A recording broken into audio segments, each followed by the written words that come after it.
Let's continue looking at Lewis structures, drawing Lewis structures, using the set of rules, and looking at the systematic way to draw it. And do keep in mind that we're not actually drawing what the structure looks like. It's a little bit of a misnomer, but that's what we call it. What we'll look at for next is drawing CO2, carbon dioxide. Rule number 1, or step number 1, draw the skeleton. The central atom is listed first. Everybody else is attached to it. We'll use up, down, left, right in order to keep counting to 8 as easy as possible. So I will put the carbon in the center, and I will attach the 2 oxygens to the outside. You could have done up, down. You could have put them at right angles. That part doesn't matter.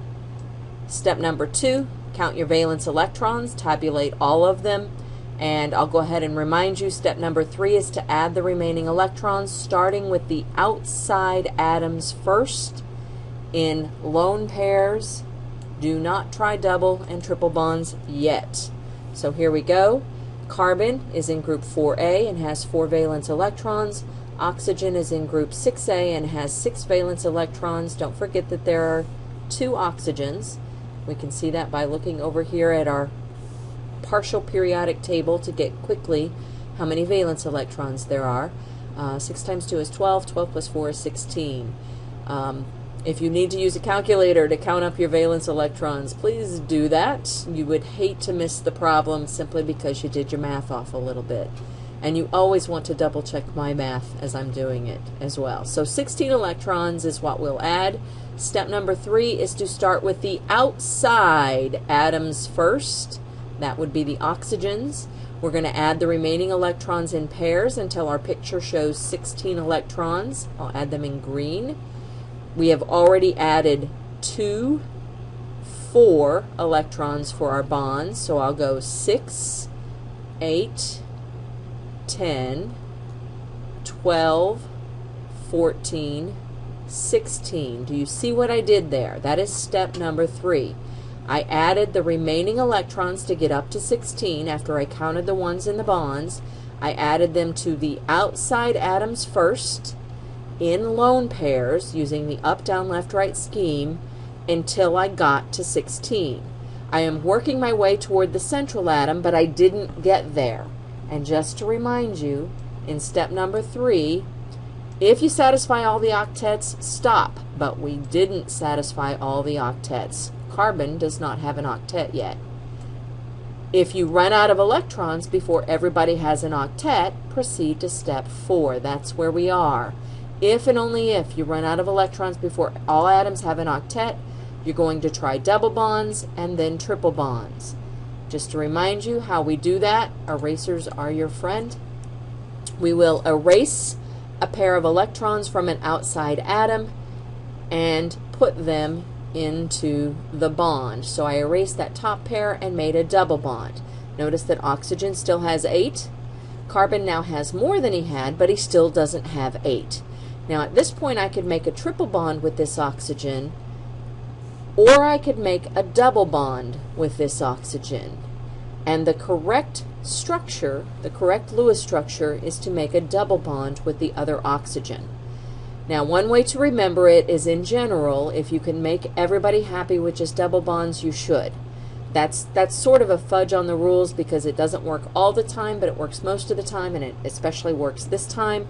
There are more complicated answers as to why does it look like this rather than a triple bond, and we'll get into some of those complicated reasonings a little bit later in the series. But for now, I have made everybody happy with 2 double bonds. I have 16 total electrons. Let's count them. 2, 4, 6, 8, 10, 12, 14, 16. Everybody has 8. Oxygen has 2, 4, 6, 8. Carbon has 2, 4, 6, 8. And this oxygen has 2, 4, 6, 8. So my octet rule is satisfied. The Lewis structure of CO2 looks like this. Notice I've moved where my lone pair on the oxygens are located. That part doesn't matter. I can put the lone pairs in any of the positions around the oxygen. I should keep them in lone pairs. The only thing I don't want to do is I don't want to sneak in a lone pair between the oxygen and the double bond. That's just not the way we draw that. So that's CO2. Let's do another one. All right, let's look at BCl3. Boron trichloride. Step number 1, draw your skeleton. Boron is in the center. 3 chlorines attached to him. Step number 2, count up your valence electrons. Remember, these are the valence electrons. These are not the total electrons. There are 3 chlorines, so 7 times 3 plus another 3. We're going to have 24 electrons in this structure when we're finished. And step number 3 is to add the remaining electrons in pairs, lone pairs, on the outside atoms, filling up their octets first, working your way toward the center. So here we go, counting by twos. 2, 4, 6, 8, 10, 12, 24. Did you catch that? In by twos, adding by twos, starting with already counting the ones that we have, around in the up, down, left, right position so that I can add to 8 easily, and I stopped at 24. Now the next rule, similar to the one we were just looking at, says that if the center does not have a satisfied octet, then I would take a lone pair from an outside atom and move them into a double bond. But here is an exception to our octet rule.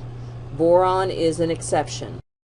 This is the only other exception as far as someone having less than 8 that we'll run into. We already talked about hydrogen is an exception. Hydrogen wants 2 electrons. Well, boron is an exception.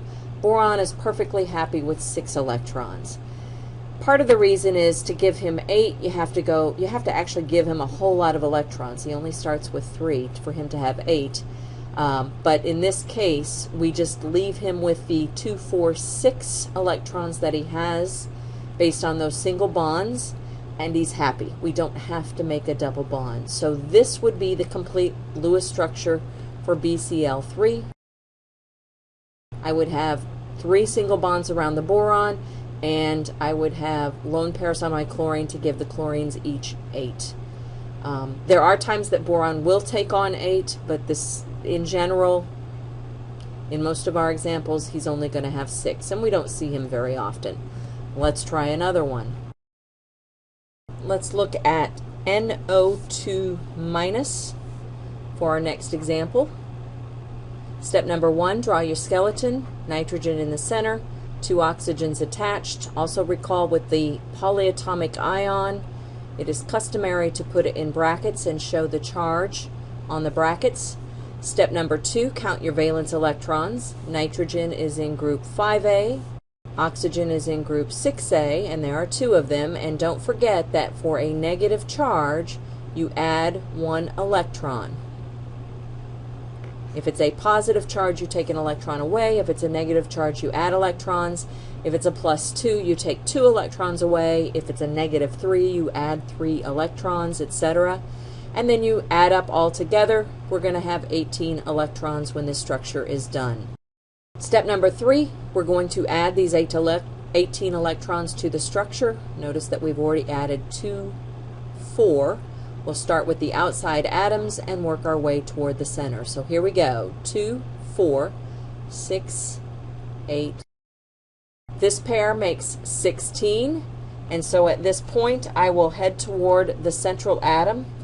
The next step after 16 electrons, after I've got my 16th in, then I move to the center and start adding in lone pairs. So there is my 18th electron. So just to double check, because you know, counting by 2 is hard. 2, 4, 6, 8, 10, 12, 14, 16, 18. At 18, I have run out of electrons. I stop at this point. And step number 3 says, let me remind you, if you satisfy all the octets at this point, you are finished with the Lewis structure. Stop. We are not at that point because our nitrogen is not have 8. Our nitrogen is not satisfied yet. So if you run out of electrons before every atom has an octet, proceed to step 4. Step 4 is if and only if you run out of electrons, try double bonds, then triple bonds. You'll notice that in this particular case, I can choose to share a pair of electrons from either the left oxygen or the right oxygen. Nitrogen needs more. I will make a double bond by removing a pair of electrons from one of my outside atoms and putting it in a double bond with the central guide. 2, 4, 6, 8 for the left or for the right oxygen. The left oxygen has 2, 4, 6, 8, and now my nitrogen has 2, 4, 6, 8. Again, I could have taken the pair of electrons from the left oxygen. Let me set up where we were just a second ago. All right, that's what it looked like before we decided we needed to share with one of our outside atoms.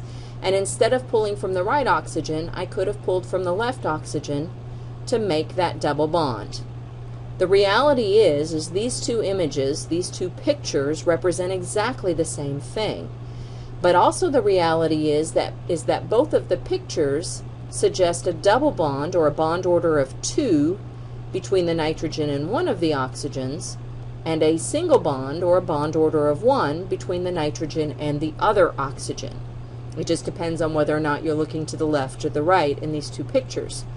The reality is there is neither a single bond nor a double bond between the nitrogen and oxygens. If we take this into this laboratory and study it, and we look at things like bond lengths and bond strengths, recall that we said that we could tell the difference between a bond order of 1 and a bond order of 2. We could tell the difference between a single bond and a double bond. And what we find in this molecule is that the bond length and strength of each nitrogen-oxygen bond is the same. And not only is it the same, but it doesn't really look like a single bond, and it doesn't really look like a double bond. It looks like somewhere in between a single and a double. It looks like somewhere in between a bond order equal to 1 and a bond order equal to 2. And so we need a way to explain what's going on. I mean, the molecule is actually doing this. And so what we say, how the vocabulary we use, is we say that there are resonance structures. That what's actually happening is the pair of electrons that we draw in the double bond in either of these pictures is not actually between the nitrogen and oxygen in either one of these pictures, but it's sort of spread out between the nitrogen and the oxygens all over. Now, how do we draw that? Well, we don't try at this point. What we do is we draw both of these pictures with the double bond in the two different places, and we put a double-headed arrow between them. Each of these is called a resonance structure. We say there is resonance in this molecule. That's a little misleading because it implies that the double bond is going back and forth, but the double bond is not going back and forth. The double bond is not going back and forth. It is spread out equally between the nitrogen and the oxygens. We say that the bond order is approximately 1.5, 1.5, which is an average of 1 and 2 that we see in these two positions, and this is what we refer to as resonance. Our model of drawing it, our model of drawing Lewis structures is not perfect. We do see that we run into difficulty when we come into something like this, but it is a good starting place to try to explain the kinds of things we need for this level of chemistry. So you have to recognize I will draw both of these pictures when the reality is that the double bond is actually spread out over all those atoms. This is reflected in our rules. We were on step 4, which says if and only if you run out of electrons before all atoms have an octet, try double bonds and then triple bonds. And step number 4A, if and only if you made a double bond. This is the only time that it will show up. If and only if you made a double bond, you want to check for resonance structures. This section number probably does not match your textbook at this point. I need to remove that. If you can put the double bond in more than one equivalent place, draw resonance structures for your molecule. And so that's exactly what we ran into with this particular example. I know this video is getting long, but I want to do one more example to round out our rules. The last example I want to do is IF4-. This is an odd-looking fellow. It is a polyatomic ion. It has a negative charge. It's an iodine and 4 fluorines. And step number 1 is to draw the skeleton. I'll put the I in the center. I'll go ahead and put caps on it so that you can tell the difference between it and bonds. Remember that since it is a polyatomic ion, I want to include brackets with the charge. That's just a formality. And then I'll count up my valence electrons. Iodine has 7. We're in the halogen group. Fluorine has 7, and there are 4 of them, and I will be adding 1 electron for the charge. That gives me 36 electrons total. So the next step is to add my electrons in pairs, starting with the outside atoms to try to satisfy everybody's octet. So here we go, counting by twos. 2, 4, 6, 8, 10, 12, 14, 32. I have now reached 32, and I have made all of the fluorines have their octet. I'm going to forget it if I don't write it down. I'm showing 32 electrons so far.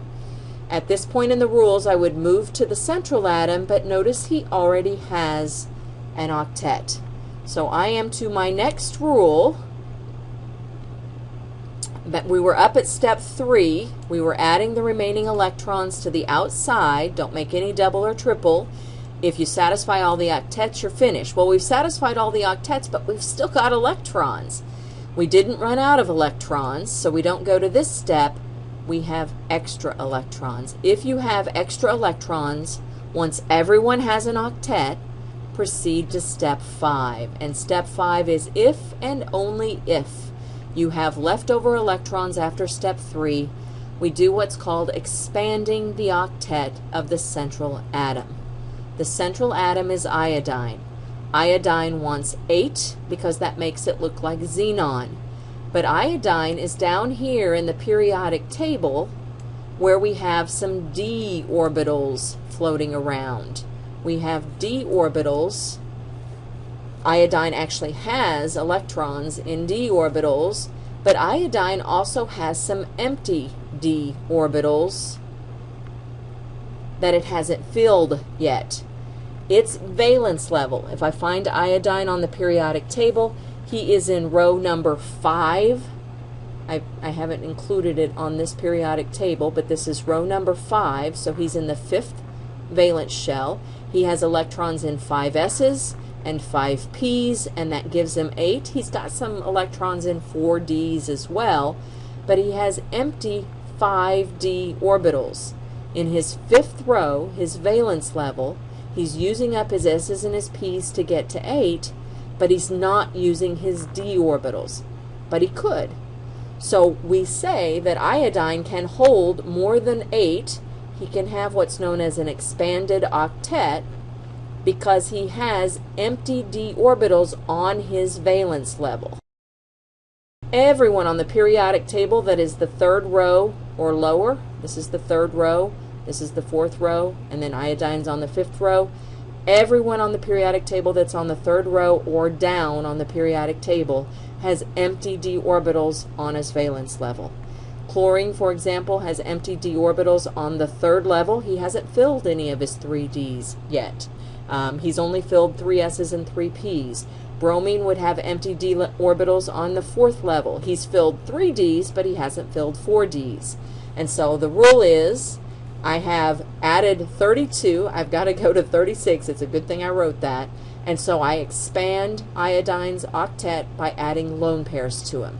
So I have to squeeze in additional lone pairs, and I will add them in pairs to the iodine. So 32, 34, I've kind of added them in on the corner. 36, I've added them in on this corner. I could have added them in on the top corner. It doesn't matter. So this is an expanded octet for iodine, which is okay. He can handle it. He doesn't always need it, but he needs it in this case because I had more electrons. I still had electrons when everybody had the octet. And the rule is, if that happens, you go to the center guy and you expand his octet.